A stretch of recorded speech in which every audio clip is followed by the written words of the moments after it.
bumubuti na ang lagay ng panahon, lubog pa rin sa baha ang ilang bahagi ng lungsod ng Valenzuela. Kaya apektado na ang pamumuhay ng maraming residente doon. Nakatutok doon live si Marisol Abduraman. Marisol. Mel, maganda nga ang panahon ng maghapon dito sa Valenzuela City pero lubog pa rin sa baha ang ilang lugar dito. Mga batang karga ng kanilang mga magulang o di kaya'y angkas sa mga bisikleta, mga estudyanteng lumulusong sa baha at mga sasakyang tumitirik. Tila pangkaraniwan na dito sa Valenzuela. Ilang linggo na raw kasing lubog sa baha ang ilang lugar dito gaya na lamang dito sa Pulo. Epekto pa rin ito ng pag-ulan ng nakaraang bagyong Ferdy.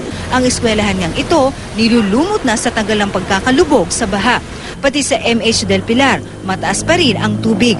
Bagamat sanay na raw ang mga taga rito, mahirap pa rin daw ang ganitong sitwasyon. Mahirap talaga kasi hindi ka rin naman makapaglakad ng konti.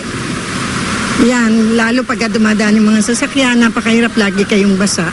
Mistulang Water World din sa Barangay Paraciasillo, Villa.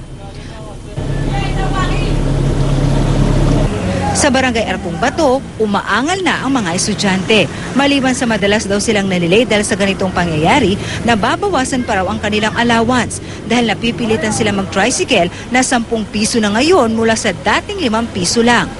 Imbis na maglalakad ka lang po, pasakay. Sasakay ka pa po ng sidecar.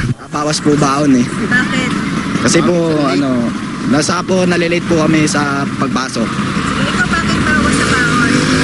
Kasi po, mahal ang bahalang singil eh. Pati mga negosyante, umaaray na rin. Deliver. Hindi rin kami negosyo ng maayos. Puro sidecar, walang mga umu-order din kasi baha. Noon kasi marami kaming kita. Tapos wala kaming bakanting oras din.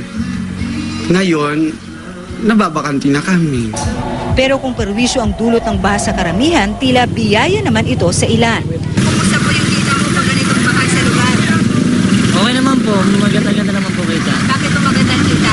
Eh, malaki po yung tubig dito. Maraming sumasakay. Maraming sumasakay. So, yung mga dati naglalakad, Ngayon po, sumasakay na po ng trike. bakit po tumas na? Eh, malaki nga po tubig. Sinuspende ang klase kanina sa mga pampubliko at pribadong eskwelahan sa mga apektadong lugar. Ayon sa Valenzuela City, lumala pa ang baha dahil sa high tide at pagdating ng tubig galing sa kalapit na lugar gaya ng Bulacan. Kaya kaninang umaga, nagpadala na ng vacuum truck ang MMDA Flood Control para mapabilis ang paghuba ng tubig.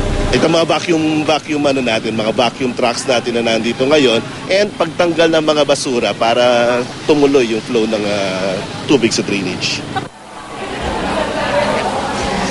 Mel, maliban sa naranasan natin pag-uulan pasado 6 ng umaga kanina, maghapon naman tayo nakaranas ng mga liwalas na panahon dito sa Valenzuela.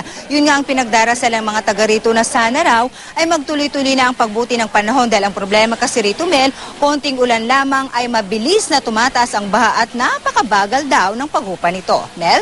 Kitang-kita nga namin, Marisol Diyan sa likod mo, baha pa. Maraming salamat sa iyo, Marisol Abduraman.